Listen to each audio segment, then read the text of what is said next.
Hey guys, Maven here. I'm a former WWE wrestler, and today I'm going to be reacting to some of the worst wrestling matches of all time. I'm going to break down what happened and reveal who was in the wrong.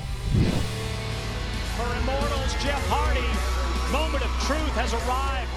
There is one telltale sign that would tell me that perhaps Jeff wasn't the normal Jeff Hardy that we've all grown to love and grown to expect when he's coming out. And it's his energy level. I mean, he walked to the ring like he was going to check his mail down in North Carolina, not like he's getting ready to wrestle one of the greatest of all time. Obviously, no one would go to believe what the truth would be, that Jeff was, just on substances that altered his state. What, this legendary wrestler, when will the fire go out in Sting? As Sting enters the ring, you notice referee Brian Hebner fumbling with his pack on the back. I'm assuming that's his IFB pack. And then you see Brian Hebner throw up the X sign. And that is just the sign for distress, the sign that something is wrong. I can't think of any reason he would throw that X up this early before the match even starts, other than to signal to the back that, guys, we're not where we need to be with this. And obviously Sting's just getting in the ring, so it's not with Sting. It's obviously with Jeff. Slight change of plans here, ladies and gentlemen. The network got involved in our business. Right there. Eric, being the professional he is coming out and probably assessing Jeff for the last time. He's coming out and doing the network thing as a distraction. He's really out here to check on Jeff. I want you to know that I'm going to be fair. And now he's relaying that information to Sting. He's trying to tell Sting a new idea, probably give him direction to help with Jeff's condition. I'm the captain of this ship. No matter who's in charge, I'm the world champ. Right now. Sting's offering a lot of latitude here, latitude he doesn't need to offer. Again, remember, you're on the clock. I have to believe that the longer this goes on, his respect for Jeff Hardy is the only thing allowing this much to take place. I have to believe that he's getting pissed. Declines to throw the shirt, and now decides he better focus on the task at hand. You'd get on day one students for doing a lockup like that. Right now, Sting. Right off the bat. He just took matters into his own hands. Not playing games. Got him. Great. That look that Sting is giving Jeff right there, hands on his side, looking down at him. Right now, you're looking at a man who's disgusted. He's put decades into this business, and knowing that that's his latest. What do they say? You're only judged by your last match. Jeff was 1,000% in the wrong. Now, I'm not going to belabor, Jeff Hardy. Jeff has issues with addiction. So do I. But to put other people in danger, to put other people in jeopardy, to put their body in jeopardy, that's the bridge that's too far. That's unforgivable. They handled it the way they needed to. They needed to end the match quick. They needed to end it as safely as possible. You get out of the ring in one piece and you explain and apologize to the fans later. Next, we have David Flair versus El Dandy from WCW Nitro. Now, this is a match I have never seen, so let's check it out together. Runs over El Dandy. Hits the ropes, goes over the top, and runs over El Dandy again. All right, that one quick spot proves that legendary status and skill is not transferable. I don't know how much ring work David Flair had at this moment, but I would tender a guess that it was not much. He looked exactly how we looked on Tough Enough when we were in the ring, like baby deer standing for the first time, unsure of our surroundings, unsure of our bodies, and unsure of what our skill level is. That's how he looks. A string of moves that time. Bray looked pretty good. Oh my gosh, hold up. I gotta watch this drop toe hold again. Oh God. Flair with a string of moves that time. Bray looked pretty good. They're not supposed to be this slow and deliberate. Dandy over the ropes with a kick. Oh shit. Oh shit. Hey, get mad at me if you want. I'm gonna forgive missing a drop kick. I'm gonna forgive that. Sends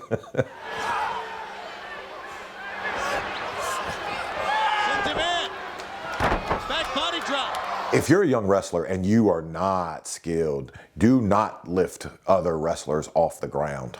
Do not put another wrestler in harm's way. I'm laughing until that spot. But the moment that you bring another wrestler in the air, bad things can happen. In a phrase that's never been uttered in the history of wrestling, I'm sure El Dandy was the veteran in this match. He should have nixed that move. I don't know if they put it together backstage or if they did it on the fly, but the moment whoever said back body drop, nah, Obviously, if his dad keeps having men go down for him, he's going to do darn good, I would think. Here's a cover. The reason some wrestlers are so good is because everything seems like second nature and it just seems reactionary. David Flair at this point looks like that 6-year-old t-ball player, you know, that swings and hits the ball 5 feet and then looks at his dad and, oh, what do I do now? And his dad's yelling, run, run. Well, it's like same thing with this. David Flair hits a suplex and might as well look over at his dad and his dad be like, cover him, cover him. Dandy stepped away. Oh, hold on. I might have just gained a little respect for El Dandy. I think this is a working smack. I'm not 100% sure just because I've only seen it once. Dandy stepped away. Yeah, that was a working smack. That's a hell of a smack. And by working smack, I mean he smacks his leg and doesn't hit his face.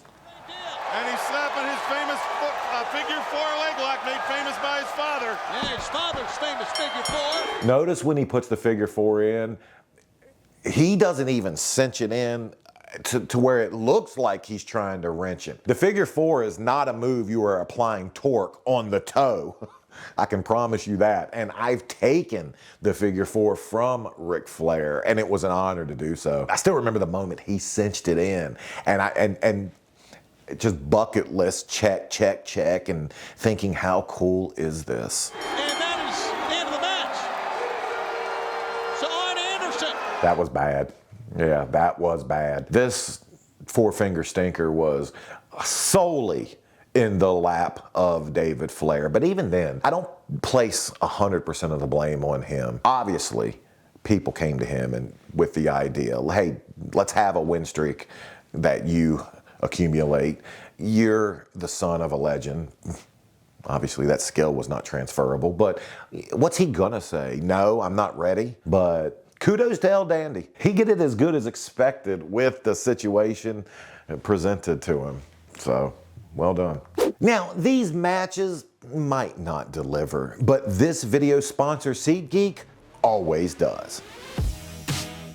There's a ton of exciting WWE events coming up, including WrestleMania, and the best place to purchase tickets is SeatGeek. SeatGeek rates tickets on a scale of 1 to 10 to tell you whether or not you're getting a good deal. What I personally love is that SeatGeek will show you the view from a specific seat so you know exactly what you're getting. On top of all that, every ticket is protected by SeatGeek's buyer guarantee. There's a reason why SeatGeek has been downloaded over 35 million times and rated the #1 ticketing app. And of course, I have a code for you guys. You can use code MAVEN10 for 10% off your next set of tickets at SeatGeek. That's 10% off any tickets with promo code MAVEN10. Make sure you click the link in the description to download the app and have the code automatically added to your account so you can use it later. Thank you, SeatGeek. As a matter of fact, both are outstanding in-ring competitors. They're very young. They're going to... No lie, when I saw Chris Nowinski there for the first time, I thought for a split second, is this one of my matches? Our next match is a mixed tag team affair that pits Chris Nowinski and Jackie Gata versus Bradshaw and Trish Stratus. Let's check it out. Trying to stop the count. That was smart. He's a Harvard man. What's this? Uh-oh, look out. Obviously, Trish was going for something that they talked over earlier in the day, something that was timing necessary. And by that, I mean certain moves, especially moves that take you off of your feet, take you up in the air, certain timing elements have to be established. And that's why we're out in the ring for hours prior to showtime, perfecting that timing. That's why we used to have so many house shows or non-televised events where we could work on those moves several times before they made it to live television. I have no doubt that this is 100% Jackie's fault. However, I will give her a little modicum amount of just kudos for immediately going into a hold. Her immediate instinct was, oh man, I effed up. So she went for the choke. And then she went and took Trish and did the choke on the ropes. So Trish could reel her back in and try to at least call for her spot. Try to get this back in working order. The Harvard man's running like a scalded dog out of here. Well, what do you expect with that? Trish is trying to get her back on track. She's talking to her the whole time she's delivering these booby chops. Oh gosh, oh goodness. Jackie off balance, Trish hooking the leg, and mercifully it's over. Yeah, mercifully it's over. I guarantee you Trish was pissed after this. None of this was her fault. All of it was due to Jackie's just lack of reps. Yeah, I can't remember many matches where you got 2 organic boos from the crowd. So I guess good on you for that. Well done. Next, we go to SummerSlam 2005. Shawn Michaels versus Hulk Hogan in a legendary match. Let's watch it. This is special, seeing these two men go one-on-one here tonight. Going into this match, there was some backstage politicking going on. There was some discrepancies on who felt they should be the victor and who felt the story should go in certain ways. So it happens. This is one of those cases, one of those rare finds where you would have a wrestler not only voicing his displeasure, but acting out his displeasure. It's an entertaining one. Shawn Michaels with the decided size disadvantage. That look that Hogan just gave Shawn tells me that he's a little shocked. I think they're a little bit off script. You never see that look that early in a match from Hulk Hogan. I'm sure that when they were walking over this match earlier in the day, it went something like, "We'll lock up, brother, and I'll throw you off. Yeah, you go back and it'll show my strength and power." And they probably had that once, maybe twice in pre-rehearsals.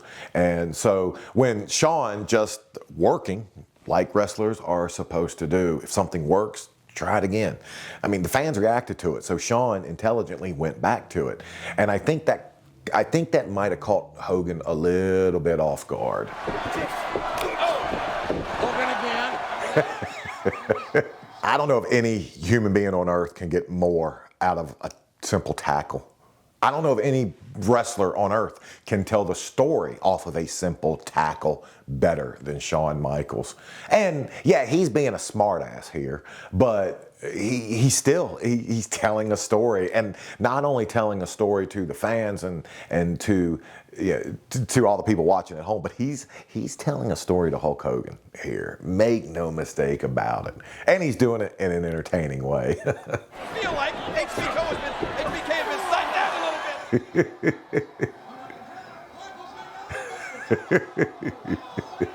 There's not many wrestlers who could pull that spot off and get that much height off of a simple kick. Not that they would want to, but and do it in an entertaining way. Hats off to the guy. He might have been a dick to me backstage, but man can wrestle.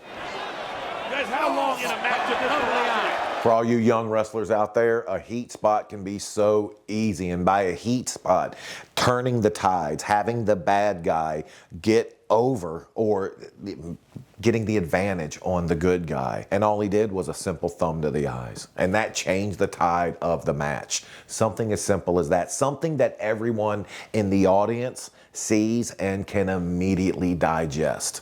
It's as simple as that sometimes. Great storytelling. I guarantee you, as this match is going on, and as Hogan is obviously aware of what Shawn is trying to accomplish with his overselling and with him just making such a mockery of all of his moves, I guarantee you Hogan's getting a little bit pissed off on the inside. Seen Hogan slapped in the face in his entire career, and Michaels did it again. Yeah, that's even in wrestling, a smack to the face. It wakes you up. You smack a guy in the face one time, that's telling a story. You smack him in the face 3 times, you're relaying a message. And that message here's your invitation to Thanksgiving dinner. Whack. It's not. I just genuinely don't like you. Overall, SummerSlam 2005 would go down as a bad match, but to me it lives under that banner for the wrong reasons. We're used to seeing a certain Shawn Michaels and a certain Hulk Hogan in the ring. And when you get a different version of both, well, then it leads people to thinking that it was bad. As for who was at fault, obviously in the ring, Shawn is in control of his actions, so he takes the blame for his overselling. But his hand was forced. Had Hogan agreed to original planning, perhaps this match goes completely different. Next, we have a hilariously bad match. Queen Sharmell versus Jenna Maraska.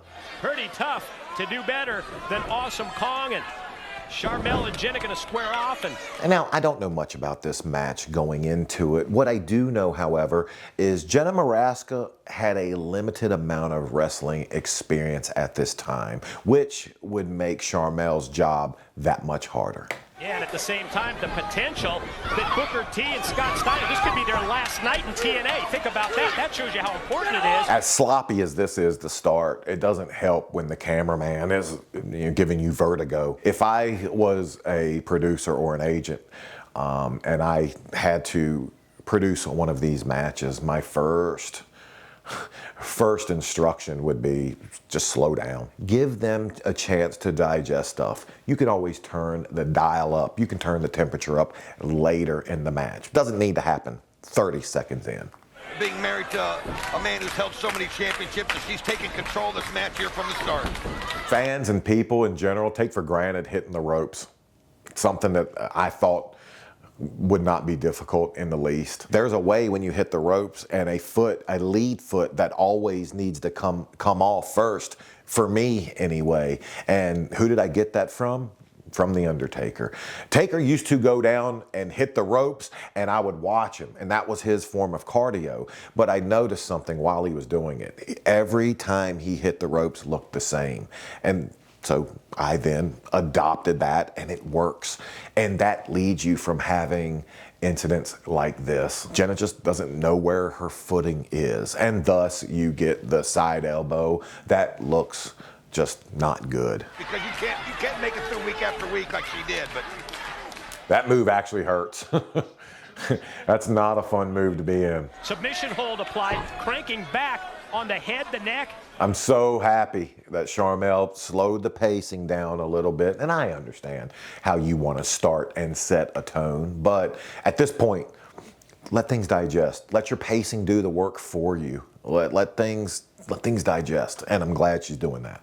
Pretty cocky look on the face of Sharmell. We saw that close-up. Meow. And not even to mention that elevationless crossbody. Just when I thought her first attempt at hitting the ropes was as bad as anything I've ever seen, I then saw her second attempt at hitting the ropes, and it somehow topped her first attempt and was worse. She somehow hits the ropes, and looks like she's missing a pothole in traffic. Going to go with an offensive move and try and shoot her across into the ropes. The quick reversal, and you see the outside interference from Sojo Bull. Is she actually knocked out? I mean, you want to sell kicks a little bit. You want to look like you're at least trying to move in some way, and she's not moving at all. Always felt like she had the slight advantage just by being in this business for 10 years, but now... Oh, God. Oh, God. Oh, God. Oh, God. I'm trying to think of where I've seen worse smacks, and I can't think of it. And the fact that she did so many of them. And I didn't think it possible to smack somebody and keep your elbows at a 90-degree angle by your side. I would have thought that physically impossible. You learn something new every day. Nice spear from the mountain. This is like a sorority pillow fight gone wrong at this point. This is just painful to watch. That literally looked like a child throwing a temper tantrum because it didn't get to go to McDonald's after school and get a Happy Meal. And there's very few things that Sharmell can do other than just roll over and just take charge. At some point, you have to just protect your character. You have to protect your gimmick. You have to protect your career. And if you're going to get the heat backstage, okay, yeah, I be mad at me. She's making me look bad. Right now, it's just not believable. I mean, of the two people in the ring, Sharmell's the only one that looks like she has actually seen a ring before.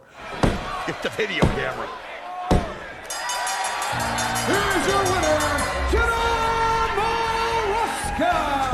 Earl Hebner doesn't even look excited to raise her hand. I mean, in this case, you have to place the blame on poor Jenna Maraska. That said, I get when you're new and when you just aren't sure of what you're doing, it's a tough place to be in. At that point in your career, you don't know what you don't know, but I do also, I place a little bit of blame with Sharmell just because some of the psychology just left a little bit to be desired for me, but it just wasn't good. Next, we head to Saudi Arabia for a dream match turned nightmare. D-Generation X versus the Brothers of Destruction. And it'll be the Big Red Machine Kane starting for his team. Triple H will start things off for D-Generation X. I believe this match happened just after these men were out of their prime. I truly believe that if this match would have happened 15 years earlier, whatever I'm about to see, I probably wouldn't see. And Triple H, oh my God, up over the top. Hunter hit hard. That's a tough bump for a young man, much less a tough bump for Hunter being the age that he was during this match. These guys are not immune to Father Time. And I think where this match is going to go is just Father Time just remaining undefeated. And now the Brothers of Destruction send Shawn Michaels over the top rope, and D-Generation X. Hunter's holding his chest. Did he tear a pec? Yeah, that's the, when you see somebody, yeah. Oh, man. You never want to see injuries happen on somebody, ever. And now DX battling back, fighting back. Yeah, Hunter's favoring that side. He definitely injured himself. Because he used his offhand to try to get Kane out of the ring. And he's favoring that side. Gosh, just because I know what it's like to get injured and have to have the match still going, my heart goes out to him. Yeah, Hunter just informed the ref that he's truly injured. Well, how does this change the match? Obviously now, Shawn knows that whatever time is remaining, whatever is left of the story they want to tell, Shawn has to do most of the heavy lifting. I have no doubt Hunter will be a part of what's to come, but yeah, he's hurt. Yeah, he can't throw. I was gonna say, can he throw that punch? He can't. Uh-oh. There we go. Cut him off. Yeah, let him at least. It's at least easier to sell when you're truly injured. Truly, it's easier to sell than it is to be on the offensive. Uh-oh. Can he still do the nip up? Shawn Ooh. kept up. Impressive. It looked like he shocked himself with that smile. Look at this. Undertaker crawling right over to Triple H. The dead man's cold, icy stare. Taker, I don't think he expected them to catch that. I think he thought the shot would be on Shawn. But that said, a good commentary group can pick up the slack, because he said immediately, without thinking, Undertaker's over there and he's staring Triple H down, just covering for him checking on Hunter, but doing it in a way that makes your mind think, oh, well, that's part of his character. Undertaker does stare people down better than anybody. Right to the ribs. And now Kane. The wig came off. Okay, this is something that I guarantee you they did not. I guarantee you they did not draw up in early in the day. They try to not show it, but you see in the upper monitor in the arena, Kane walk out. I guarantee you that they're just thinking, let's get this home. Let's take this home. Shawn Michaels up to the top rope. Michaels moonsault. Oh, gosh. Oh, man. Look at Taker taking care of him, pulling him in, making sure he's okay. The game has nothing left, but was that enough? It is! D-Generation X wins! I've stubbed my toe before and not known how I was going to finish the night. I have no clue how Hunter finished that match. Hats off to all four of them. And I see why it's known as a not great match, but if you know what the men overcame, the obstacles that they overcame, I think they did a great job. Next, we have Seth freaking Rollins versus the Fiend, Bray Wyatt, in their infamous Hell in a Cell match. I've never seen it. Looking forward to it. But look at the Fiend. Oh my gosh, look this at the Fiend Fiend, Bray Wyatt. It's like sadistic. He enjoys the pain, it looks like. Look at the face of Seth Rollins. Bray's pacing, perfection. Seth's selling, perfection. Oh my God. I'm actually a little shocked that the WWE would allow a move that mimics a neck snap, neck break, simply because to me, it's a little too unrealistic. Because in real life, if your neck is snapped, you're not with us. It's having no effect on him. Universal Champion is laying waste, but the Fiend, Bray Wyatt, keeps coming. There's a certain number of times I would use my finisher to where he no-sells it and comes up, just because I would want to protect my finisher. Yeah, that's part of the story. Yeah, maybe they're telling the story that Bray, he's just different. I get it. If it's another move, that Seth maybe is known for, but isn't his finishing move, okay, no problem. Hit him 100 times with it. But your finisher is just something that you just want to protect. Oh my gosh, what is it going to take? Another super kick. Eventually, the fans are going to turn on you, though, and I think they're like, I think they're just starting to not buy it at this point. Rollins again. Another cover to retain. It's just not a wrestling match at this point anymore. I mean, right now, I think the only person that can beat him resides on Krypton, with what Seth, a champion of yours, has put him through. And he's kicking out on 2. They're getting booed. Like, they're getting boos. No 2 men should work this hard to get boos. You got to be dynamite under there. Has to be a grenade or something. Think about what you're doing. This is not who you are. Did you really think that's what you do? So all that happens for now, Seth. This isn't who you are. You curb stomp him 15 times, I get it. You put the chair over his face and drive the ladder down on that, forgivable. You beat him senseless with the toolbox, okay, we can look past that. The sledgehammer, however, Seth, there's my line. No, don't do it! Everything about this match was amazing.